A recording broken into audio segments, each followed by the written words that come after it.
Hey, so we just got done creating our first RESTful API using the Gen library in Go. Now we're at a point in the code process where I'd like to go ahead and push this code to GitHub. That way we can track all of our changes there. So GitHub is a repository that allows you to manage different versions of your code. And it also allows you to share your code base with other developers that are out there. If you choose to, you can make your repository public, and other developers can go ahead and clone that repo on their local and work off of it and make changes.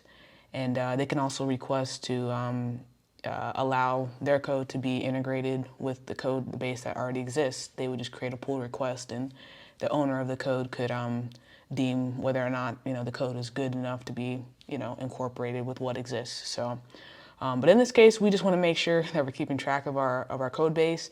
It's always nice to just have that there. So we already created the code on our local without using a GitHub repo. So what we're going to do is go ahead and create a repo locally and then push that repository to GitHub online. So I've found some steps here to follow. The first thing to do is to initialize our GitHub repo locally. So this is the command to initialize GitHub, and then to create a branch named main. So I had already created this before, so it already exists. But if you were not to have that, let's remove it and see what it would look like.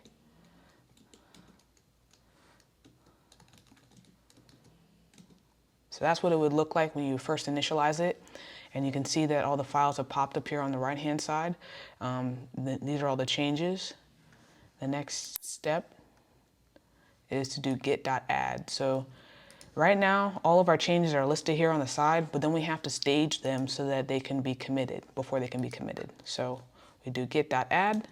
Now you can see it moved from the changes category to the stage changes. So now we're almost ready to push it to our local repository. The next step is to create a commit. So traditionally, when you're creating your first commit, you'll just put first commit as your message. But in other cases where you've already been working on the project for some time, you just want to put in the message like what happened with this latest code, anything removed, anything added, anything modified, stuff like that. So we'll add our first commit message. Oh, and I forgot my quote. There we go. So now you can see it's saying that these were all created, which is true, because we're just creating a brand new repository and none of these files existed before. All right, so the next step is to add your local repository to GitHub. So far, all the steps that we've done have created a local repository on our machine.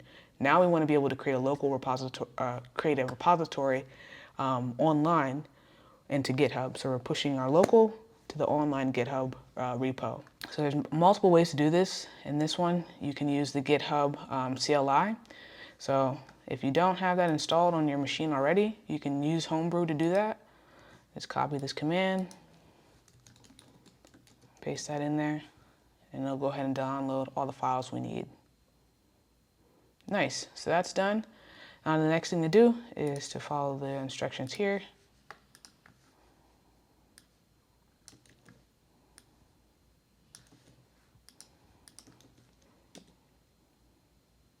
Nice.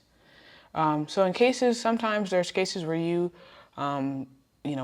freshly working with GitHub and you haven't signed in yet. It will ask you to use GitHub CLI to authorize your account before signing in. But in this case, I've already used it before, so it's not asking for that. So the next thing to do is choose which option that you want to go with. In this case, we already have an existing local repository and we just want to push it to GitHub. So we'll choose this option. And this path is asking which local repository. We're just going to use the one that's currently in this directory, in the calculator directory. And then we're going to go with calculator, and that's fine. And then description, I'll leave empty, and we'll make it public. That's fine. The next thing to do is choose if you want it to be remote, and I'll click yes. The next thing is what do we want to name the remote connection, and I'll leave it as origin. And then we'll do yes for this one as well. So now you can see the commits have been pushed to this repository here. So I can go to my account online, and I can see here that it's just updated now with the new calculator repository, and we can see that all of our files are listed here. So that's how you go ahead and create a local repository from code that you've already been working on, and then push it to GitHub so that it can be used, so it can be managed online as well.